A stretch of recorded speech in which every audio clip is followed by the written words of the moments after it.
그는 창을 들고 말을 달리면서 힘든 관역도 단번에 적중시켰다. 검술 시합에서는 그가 두 개의 검을 어찌나 빨리 놀리는지 번쩍이는 칼날에 가려서 그의 모습은 보이지도 않았다.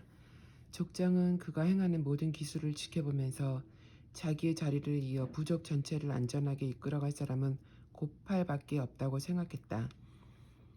그래서 어느 날 그는 고팔을 불러 말했다. 고팔, 너는 베나레스로 돌아가고 싶지 않은가? 고팔이 말했다. 아닙니다. 더 이상 그곳엔 가고 싶지 않습니다. 저는 여기서도 행복합니다. 저도 부족에 입문하고 싶습니다. 저의 친구들은 이미 모두 입문했습니다. 어째서 저만 아직 입문이 안 되는지 이해가 가지 않습니다. 족장이 말했다. 고팔, 너는 이 부족 전체에서 가장 지혜롭고 강하며 미남이고 재주 많은 청년이다. 그것은 의심 없는 사실이다. 그러나 나는 내가 평생 동안 이 부족에 붙어 있을까 의문이어서 아직까지 너를 입문시키지 않고 있었다.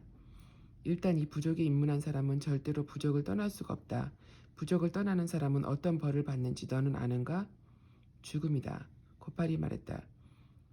솔직히 말씀드려서 저는 언제까지나 이 부족에 있고 싶고 목숨이 붙어있는 한 부족의 비밀을 누설하지 않을 것입니다. 족장이 말했다. 저쪽 방에 우리의 수호신 성자 고랑나트의 신상이 있다. 부족에 입문하는 사람은 그 신상 앞에서 맹세를 지키겠다는 서약을 해야만 한다.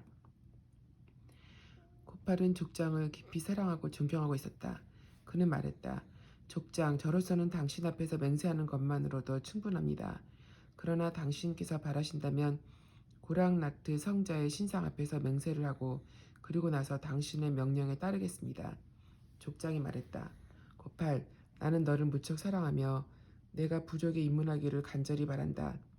그러나 맹세를 하기 전에 다시 한번 생각을 하고 마지막 결정을 내려주기 바란다. 나는 내가 도망자가 되어 부족 사람들에게 살해당하는 것을 원치 않는다. 나는 너에게 대단한 애착을 갖고 있다. 나는 내가 이 세상에서 행복하게 살고 또 어디서나 많은 존경을 받기를 바란다. 이 부족에 입문하면 너는 몇 가지 위험한 일을 해야만 하며 때로 나쁜 짓도 해야 한다. 그러니 성급히 결정을 내려서는 안 된다. 부족 내에 몇 가지 나쁜 행위가 있음에도 불구하고 진정으로 부족에 입문하기를 바라는지 내일 나에게 말해달라. 고팔은 자기 숙소로 돌아왔다. 그는 밤새 잠을 이룰 수가 없었다. 그는 생각했다. 이 부족 사람들이 어떤 나쁜 짓을 한다는 것일까? 그들은 스스로 생계를 꾸려나가고 있으며 모두가 친절하고 정이 많다. 족장 자신도 나를 무척 아끼고 있다. 그런데 내가 왜 부족을 떠나겠는가? 나는 평생을 구걸하며 살아갈 수는 없다. 나에게도 친구와 사회와 나를 지지해줄 사람이 필요하다. 여기엔 그 모든 것이 있다. 다음날 아침 고팔은 일어나는 즉시 족장에게 갔다. 가는 도중에 그는 빠로를 만났다. 그녀는 고팔이 입문하게 된다는 소식을 들었다. 그가 급히 지나가는 것을 보고 그녀가 말했다. 고팔, 어딜 가지? 내가 입문한다는 소리를 들었어. 고팔은 마음이 급해 그녀의 얼굴을 쳐다보지도 않고 그래, 나는 입문하기로 최종 결정을 내렸어. 라고 말하고는 서둘러 지나갔다. 빠로는 그를 소리쳐 불러 그것에 대해 좀 더 대화를 나누고 싶었지만 부족이 그녀를 의심할까봐 겁이 났다. 그래서 그녀는 무거운 마음을 안고 슬픔에 찬 얼굴로 발길을 돌렸다. 족장의 숙소로 들어간 고팔은 말했다. 족장, 마지막 결정을 내렸습니다. 부족에 입문하겠습니다. 그리고 나서 족장에게 큰절을 올리고 자기의 숙소로 돌아왔다. 족장은 고팔이 입문하는 날 나를 부족의 경축일로 정했다. 고팔을 자기의 후계자로 생각하고 있었기 때문에 그는 그의 입문을 특별한 방식으로 축하하고 싶었다. 그는 부족 사람들에게 모든 집을 아름답게 꾸미고 마당을 깨끗이 하라고 지시했다. 부족에 소속된 사람들 전체가 다 모였다. 사업 목적으로 도시에 나가 있던 사람들도 잔치에 참여하기 위해 서둘러 돌아왔다.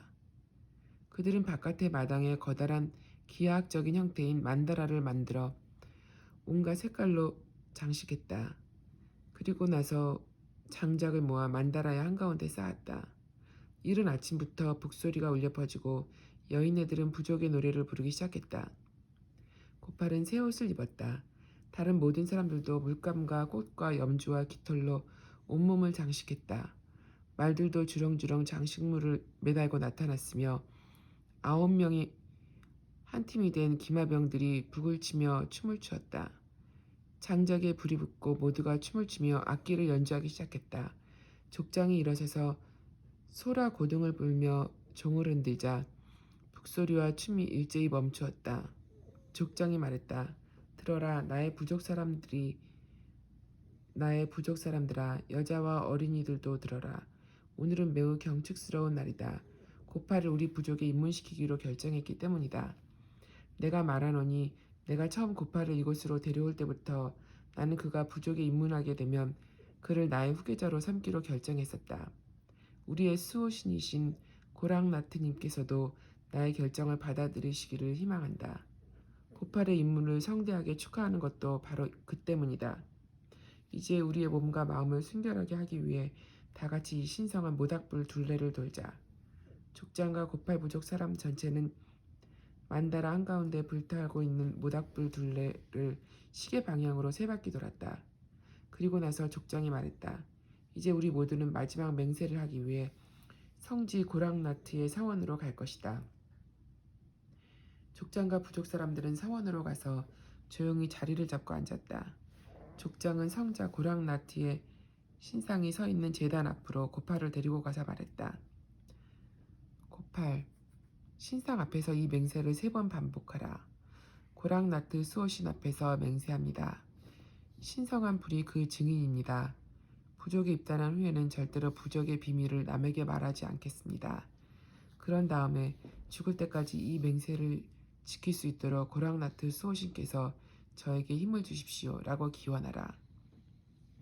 고팔은 그 맹세를 3번 반복하고 나서 바닥에 납작 엎드려 수호신 고랑나트 신상에 3번 절을 했다. 그러자 족장이 그 옆자리에 앉히고 말했다. 이제 너는 정식으로 부족에 입문했다. 그는 진흙으로 빚은 물병에서 어떤 액체를 따라 한 모금 마신 다음 고팔에게도 한 모금 마시겠다.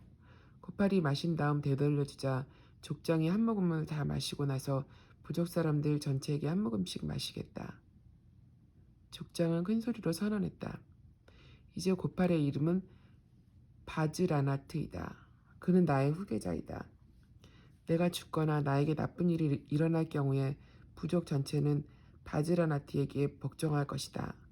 모든 여인들이 차례로 바즈라나트의 목에 화환을 걸어주면서 그의 몸을 물감으로 장식했다. 이제 그들 모두는 조금 전에 마신 액체에 취하기 시작했으며 족장은 북을 올리고 춤과 노래를 시작하라고 명령했다.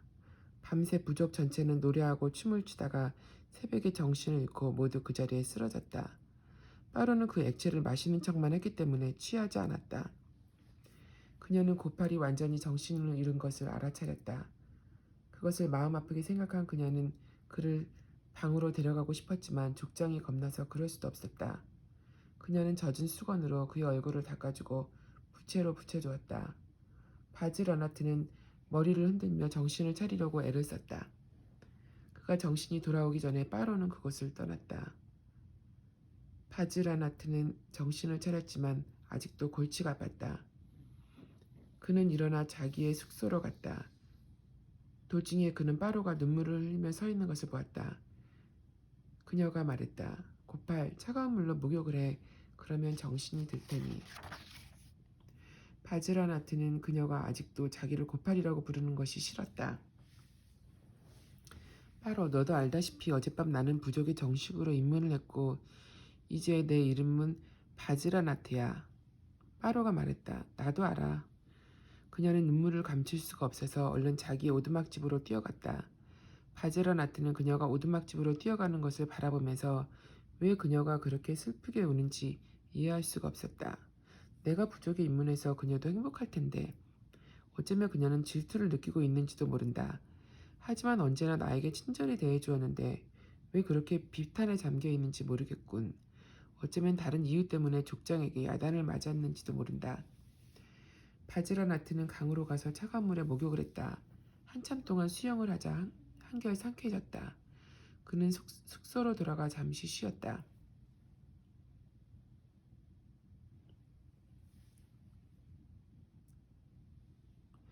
다시 밤이 되자 족장이 그를 불러서 말했다. 바즈라나트, 너에게 몇 가지 마술과 병자나 뱀에 물린 상처를 치료하는 약초를 가르쳐 주겠다.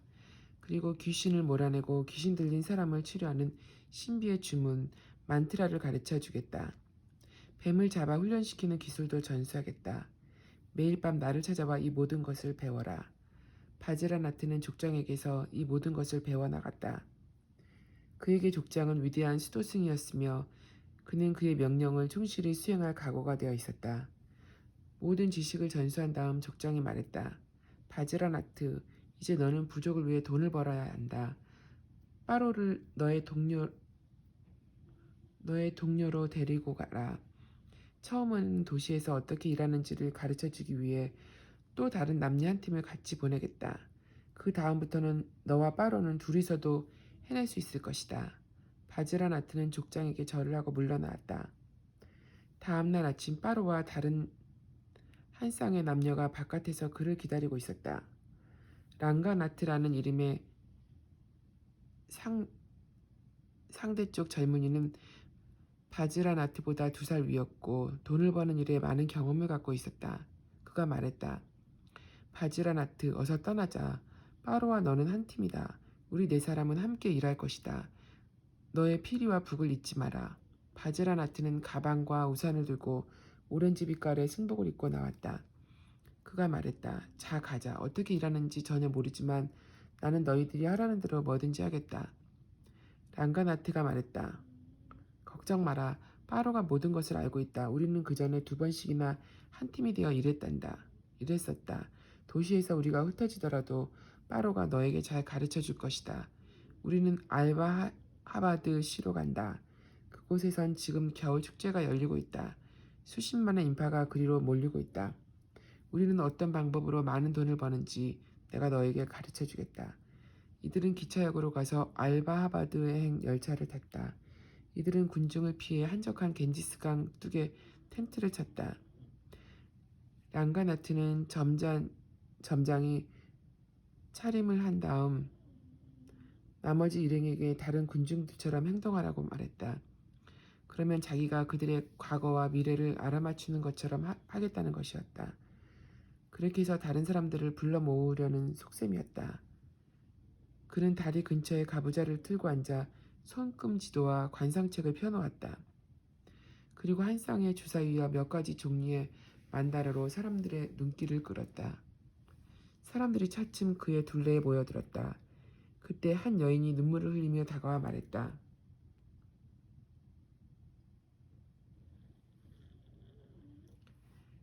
성자님, 저는 왜 이토록 불행할까요? 점장이는 날카로운 시선으로 그녀를 바라보며 말했다. 눈을 감으시오. 여인이 눈을 감았다. 점장이가 말했다. 염소가 보입니까? 여인이 말했다. 예, 성자님. 염소가 나뭇잎을 먹고 있는 것이 보입니까? 여인이 말했다. 예, 성자님. 점장이가 말했다. 한 여인이 그 염소를 돌려 쳐서 죽이는 장면이 보입니까? 예, 성자님. 점장이가 말했다. 그 여인이 바로 당신 자신이라는 사실을 압니까? 당신의 고통은 그 염소를 죽였기 때문에 생긴 것입니다. 내가 도움을 드리겠소. 이 부적을 항상 몸에 지니고 다니시오. 그러면 고통이 사라질 것입니다. 복채로는 아무거나 주시면 됩니다.